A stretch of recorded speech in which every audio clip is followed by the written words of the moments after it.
How's it going, everyone? Today's gonna be an unscripted video. I got a lot of work this week, and my normal analysis is taking a while and I can't be pumped out. But I'm thinking you guys might be starving for content, so as an early 100 sub special, I just want to talk about my favorite characters in Arcane. So let's get started, why don't we? This list is gonna be my favorite characters in Arcane going bottom up, so my least favorite character is gonna be Soko. When it comes to a lot of my characters, what I really think is cool in Arcane is just how tight the script writing is, and whoever just has the best quotes, quotable moments, they just happen to be my favorite characters. And Silco, he's got a lot of good stuff, the base violence necessary for change. I did a short little analysis about that, but Silco's kind of like the underdog in the other city, while Vander is leader for a while, and Soko was pseudo-ousted. He was able to regroup his power and assert Vander. Soko's vision is what Zon needs, and independence is what will make Zon their own entity, outside of Piltover's oppression, and actually allow themselves to blossom. That's how he treated Jinx. With raising Jinx, he gave her a lot of independence just for her to do whatever she wants, and Jinx actually became a much more capable individual under him. While he's the least favorite of my favorite characters, that's partially because there are some hypocritical moments from him that I just think are a bit inconsistent. Obviously, that's intended, right? With his whole mindset earlier, roasting Vander out peace and taking care of his children, while he could not sacrifice Jinx for Zon's independence. But overall, Soko just has this aura in the Undercity that lets you know that he is the leader of Zon, making sure kids who think they're slick, like Finn, get their asses handed to them, as he industrializes Zon to prepare for war that is coming in Season 2. Next up is going to be Jinx. I might get a lot of hate for putting Jinx this far down, but there's going to be a lot of stuff to hate on me for later. What I love about Jinx is that she's probably just the most emotionally complex character in the whole series. I'm gonna try to get an hour-long analysis on her. I keep on mentioning that in my videos, but that's just because there's so much to see with Jinx. The way she reacts to everything, it's so... Any outcome Jinx faces, she has a wide outcome of reaction. It just depends on their mental state at any time, and that's what I think is really interesting. There are moments where she loves Vi, moments where she hates Vi, her paranoia gets to her, the ghost of her past haunting her. Mental health in Arcane is portrayed perfectly in Jinx, with her vulnerability, erraticism, and she just captures the audience's innate empathy that Arcane manages to draw out. Going through Season 1 is kind of like a hero's journey for Jinx, as she blossoms into her own, conquering her inner demons to become a capable individual that we see able to wage war on Piltover. So I'm looking forward to how Jinx progresses in Season 2 and what this new Jinx looks like. I'm pretty confident that in Season 2, Jinx will fully conquer her demons, and as a result, she is going to be much more different than what we've seen. So here's to that. Number 6 is going to be Mel. I know I give Mel a lot of shit for grooming Jace, but even though she's not the most dynamic character, staying same the whole time, we do get subtle hints throughout Season 1 of her intentions. We get a huge range of capable females in Arcane, and I really like Mel because she's not a fighter like the other female leads, but she's also very capable in her own way. She takes advantage of her femininity to manipulate Jace and manipulate the other counselors. And she's not like a Mary Sue. Mel isn't perfect at everything. She doesn't have everything planned out to make Jace a counselor, but she takes advantage of the moments where she can do what she wants and push the agenda for her vision of Piltover. I think that's very interesting. In the last act, as her mommy issues start sweeping through, we get to see a lot of motivation for Mel's actions throughout the series and why she actually comes to like Jace and what she wants to do differently from her mother. So I wish we got more screen time with Mel, but I mean, there's only so many things you can do with politics before it gets really repetitive. So that's going to be Mel's placing. Number 6. And again, I hope she doesn't die by Jinx's rocket, so we get to see more of her in Season 2. Man, this video is kind of hard to record. I thought it'd just be pretty easy, just talking about my characters or whatnot, but I mean, like, there's no script. I need to come up with things to say. This game pretty difficult. Whatever. Next is Jace. Jace... It's a feel-good story for that guy, you know? This guy got ousted by everyone in Piltover, and he's like, wow, I'm a visionary. I'm going to risk everything to bring Hextech to the masses. And his dream succeeded, and now look at him. This guy is basically ruling Piltover.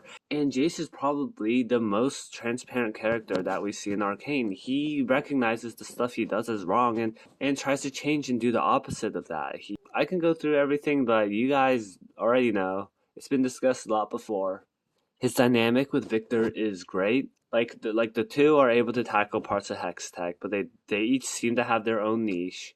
And Jason Politics is also really funny because he just has a natural gift, a natural charisma, just to lead people. But sometimes he might be a bit too brash. You know what?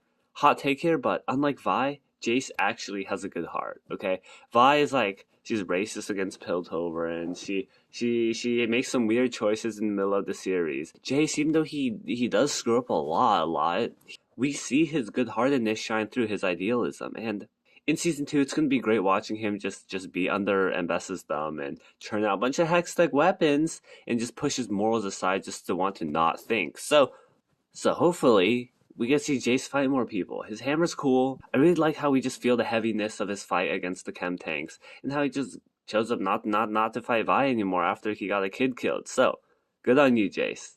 Keep making mistakes, keep learning, keep growing. You'll be a better leader than Heimerdinger. Number four, little sleeper pick. I'm gonna have to glaze Singed a bit. I feel like what we get with Singe is going to be like a future Victor, someone who's just morally compromised and justify the means mindset. Singe is great because we get hints that he worked with Heimerdinger in the past, and he's like, nah, I don't want to work in the academy where I actually get funding. I'm just going to crawl inside of a cave and somehow manage to still have all the resources to do everything I want and prolong life. It's great. Singe is just like this plot device in Zon. It's like, oh, here's this genius scientist that can just make shimmer, that could make cool drugs, that can revive people from the dead, make Warwick. And he's just this interesting faction in Zon. We don't know what's gonna happen with him, who he's gonna work for, what's he gonna do. We're gonna get some stuff with his daughter in season two, so I really want to see him develop. Why put him so high up? I mean, just because he has a banger quote. As he said, love and legacy are the sacrifices we make for progress, or something like that. So, we get some of his influence onto Victor as Victor starts sacrificing his morality to do his forms of experimentation, prolonging his own life through Hextech. More on that later. Number three, Ambessa. She has a banger quote. Weapons are never unmade, and they're always used. Ambessa just has a presence in the series. You know, Dami Mommy walks in the stage, starts swinging her dick around. Piltover's mine. Jace, make weapons. Mel, stop being a bitch. She just owns the place. Like, we get a sense just the moment she steps in, like, wow, this woman is a beast, and she's gonna conquer Piltover. Someone keep an eye on her. Why is she walking around unattended? Mel, what are you doing? And then Bessa also has her emotional moments. She's kind of like a form of masculinity. She doesn't want to show emotion, which was why she sent Mel out. And we do see that she is a good mother. She tried to teach lessons to her daughter about being a wolf that we do see come and play later as her son dies because he wasn't a wolf enough. She casted Mel out to help her grow, and Mel certainly grew. She became one of the most capable politicians in all of Piltover and the richest counselor. As she said, she'll do anything to protect her family. So when Mel gets attacked at the end of season one, we're gonna see some shit. She's maybe gonna lead a coup or whatever, and then just take charge in Piltover and just completely and wage a revenge war against the Zonites for daring to hurt her daughter. So thank you, Ambessa, that we're gonna get more in season two. Thank you for convincing Jace to create a weapon of mass destruction. And hopefully she gets a good send off in season two to be removed from the story. Because the story's about Piltover, okay? We don't want Nox and politics remaining in the story. She's gonna get removed somehow for Piltover to fully finish, and she's a good sneak peek at the rest of the Arcane world. So, thank you, Ambessa. Number three best character. Keep doing your stuff. Alright, my second favorite character is Vander. Vander's just like a good guy, you know, we get his full story, basically. He's this gangster, and then he learned peace, and I just really like the way they just present Vander's mindset throughout the series. Just his pacifism is just something that he just wants to ingrain into the next generation, and we get a sense that he's really disappointed in his children for pulling the stun in Piltover. He has a lot to juggle on his plate with all these Piltovers coming in, smashing doors, interrogating Zonites, and he's just trying to hold everything together. Vander's just a really upstanding guy. You know, he's a dude. He's a chill dad. He just wants the best for his people, for everyone. And he was a great leader for Zahn. The brotherly dynamic I always say that he fosters just make sure that no one starves in Zahn. Everyone helps each other out, and that's just something I think is very powerful. That's why he wanted Bai to take care of Powder as his last words. The relationships in Zahn is what makes Zahn Zahn. That's why Silco could not give up Jinx. That's why Silco admit that Vander was right in the end. Vander had his dreams, he had his values, and he chose and acted upon them. So, Vander, phenomenal character. Well-rounded and explained in all regards. And the thing is, if the Warwick theories are true, it's gonna be a great regression. Vander is like it's like a complete man. He got his stuff figured out.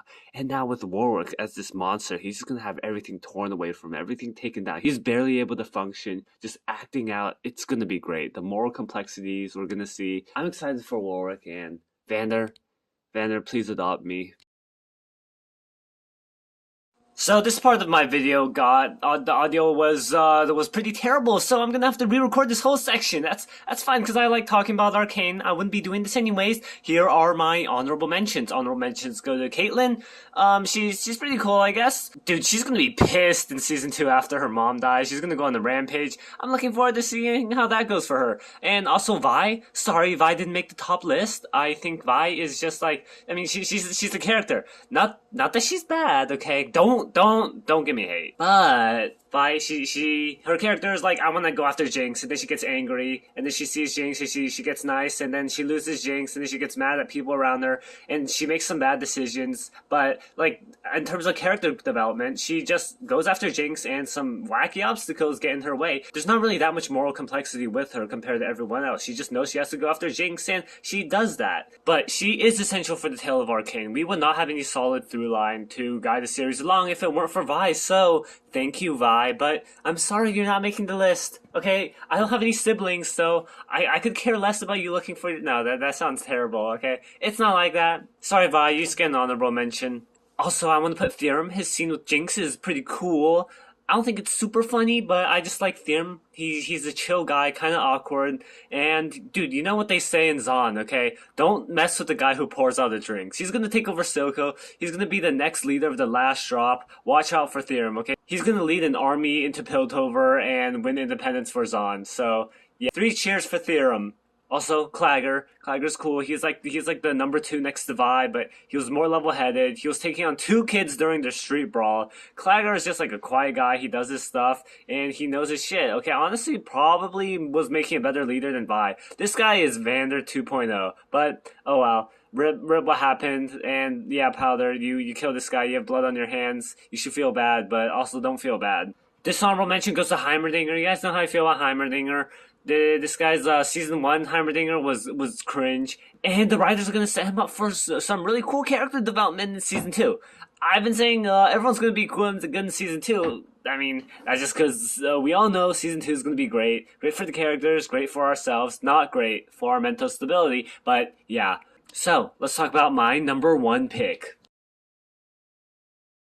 My number 1 pick is gonna be Victor! Yes! You guys probably guessed this, but Victor is just the GOAT. He has a million awesome quotes. You don't need scientists change the world, we seek discoveries. If you're going to change the world, don't ask permission. In the pursuit of great, we fail to do good. This guy, Victor, is actually just a pure-hearted soul. He has like his idealism, grounded idealism, just wants to like live the best life possible, help as much people as possible, and then BAM! He gets hit with an illness, he needs to die in a few days, and he's just scrapping together everything he can. I don't need sleep, okay? He doesn't need sleep. He doesn't need sleep if he's gonna die in like 24 hours, okay? Victor needs every single second he gets, and he just devotes himself and risks everything. Does Shimmer kill Sky just for a chance at prolonging his own life, and I think that is just great. He kills Sky and he's like, damn, what is all this for? Maybe I should just end it. And then Jinx talks him down. His dynamic with Jace is also great. These two are actually chill. I'm a bit sad that they don't get any humorous moments, like as with any other duos, but Arcane is a serious show and any humor might just stunt the emotional core of the story. So, Victor, anyone who unironically ships Jace and Victor, you're actually insane, okay? I'm sorry, but dude, let Victor do his thing, okay? He is a machinophile, and Jace, we already get confirmed that he likes Mel, and he did the Dark and Damp with her, so Victor's good. I am really scared to see what will happen to him in Season 2, how he'll turn into the Machine God Victor, if lore's gonna be anything, how he'll turn out, how this guy becomes evil. God, When I first saw Victor, I'm like, this guy's cool. He has a cool accent. Wait, his name's Victor? Like the insane guy in League of Legends, the game? What's gonna happen with him? How's he gonna turn to an anti-hero? But throughout the whole season one, Victor's just like the force and voice of good throughout all of Piltover. And you want? Did I forget to mention how goated Victor is? He walked into like Jace's Hex Tech dream, and in one day cracks the case on it, and literally was the linchpin helping Jace become the founder tomorrow. And then ever since then, he's living in the shadows. But he's like, I'm chill with that. I'm a Zonite. Not everyone's gonna like me. Jace is a much better fit to be the face of everything. So I'm good with that. Let me just do my own thing, and you can just respect the bro. Best scene in Arcane is Victor running. Okay, him just like slowly limping and getting used to his leg and then running faster than the boat with the bussin' music in the background. I can fanboy about Victor all day. Maybe I should just make another video on him, even though I said all I wanted to say, but there's always more to say with Victor. So, Victor is my #1 favorite character. That's gonna be my favorite characters in Arcane. If you want to try to convince me why Caitlyn's actually the best character or something, then make a comment below, yell at me, do whatever, and I hope you guys enjoyed this bit more personal video with me. I like talking about Arcane, that's what I'm here for. And thank you guys for 100 subs. The growth's been a lot faster than I would expect. Arcane's kind of in a lull period, and I just thought, wow, no one's creating fan content around Arcane. I'm gonna be that guy. Arcane is just great. The world, they're probably gonna build so much with the world. Probably not gonna be like MCU, thank God, but they're gonna be like live action shows, animated, whatever. Just make this a huge property, and I'm gonna be the first one sinking my teeth in. I'm gonna be the godfather of Arcane YouTube content creation. Everyone's gonna look back on me and be like, wow, Malfone was a really cool guy. He was ahead of his time, making all these cool analysis and all these theories that come true. Yeah, that's gonna be me. I hope you guys enjoy. I hope you guys enjoy my channel. I've been putting a lot of work, honestly, not too much work with the college kid schedule, but yeah, I've been having a lot of fun doing everything, and I know you guys really enjoy hearing my thoughts about Arcane. Maybe not my Heimerdinger Dies video, but thank you guys. Thank you for taking the time for hearing me out, and I will catch you guys in the next one, okay? Thanks for sticking along.